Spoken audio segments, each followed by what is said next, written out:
झोरो जिते चक 42 में एड्स विखे एक नौजवान ज़िंदगी जी जंग हाराए पियो आहे। 25 वरनि जे इमाम बख्श मरी खे राति अस्पताल मुंतकिल कियो वियो। वारसनि जो चवणु आहे त डॉक्टर्स खेसि दाख़िल करण बदिरां घर उमाणी छॾियो।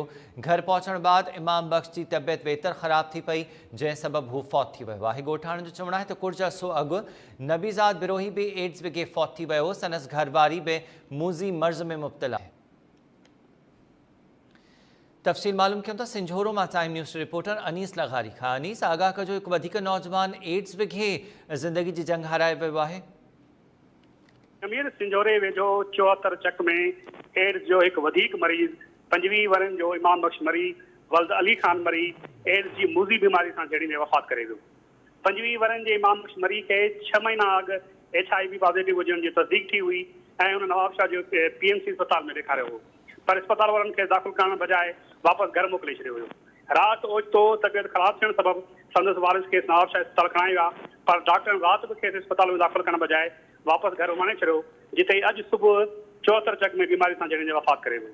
74 चक में एड्स जी बीमारी सबबि फौत थींदड़ मरीज़नि जो तइदाद वधी वियो आहे। इमाम बख्श मरी खां अॻु में नबीज़ाद बिरोही बि एड्स जी बीमारी सबबि वफ़ात करे वियो हो ऐं संदसि घरवारी फिरोज़ा बीबी पिणु हिन वक़्तु एड्स जी मरीज़ आहे। फौती नौजवान इमाम बख्श मरी जी घरवारी खे पिणु एड्स हुजण जा इतला आहिनि, जॾहिं संदसि ॿियनि घर भातियुनि में बि एड्स जहिड़े मूज़ी मर्ज़ जे फैलजण जो ख़दशो आहे। ॿिए तरफ़ ज़िले जे सिहत खाते टाइम न्यूज़ जी निशानदेही बावजूदि मुजरमानी हिफ़ाज़त वारो रवैयो अख़्तियार कंदे हेल ताईं कख भञी विणो नाहे कयो।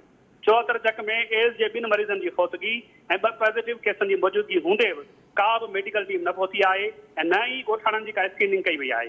उन हवाले सां 74 चक जे मक़ामी ॻोठाणनि सिंध जे वॾे वज़ीर, सिहत जी सूबाई वज़ीर, director health, DC Sanghar, DHO Sanghar ऐं चूंडियल नुमाइंदनि खां अपील कई आहे त 74 चक में एड्स जे वधीक फैलाव ऐं उन जी रोकथाम लाइ के ठोस ऐं जोगा उपाउ खयां। ठीकु आहे। सांगड़ जन इलाइक़े सिंझोरो ऐं ॿियनि ॻोठनि में रैंडम स्क्रीनिंग जी तमामु घणी ज़रूरी आहे। आगाह कयो मूंखे त इन खां पहिरियां हिकु नौजवान एड्स विघे ते फौत थियो, हिकु ॿियो नौजवान फौत थियो आहे, जॾहिं त हिकु फौती नौजवान जी घरवारी बि ॿुधाई पई वञे त उहा एड्स में मुब्तला आहे।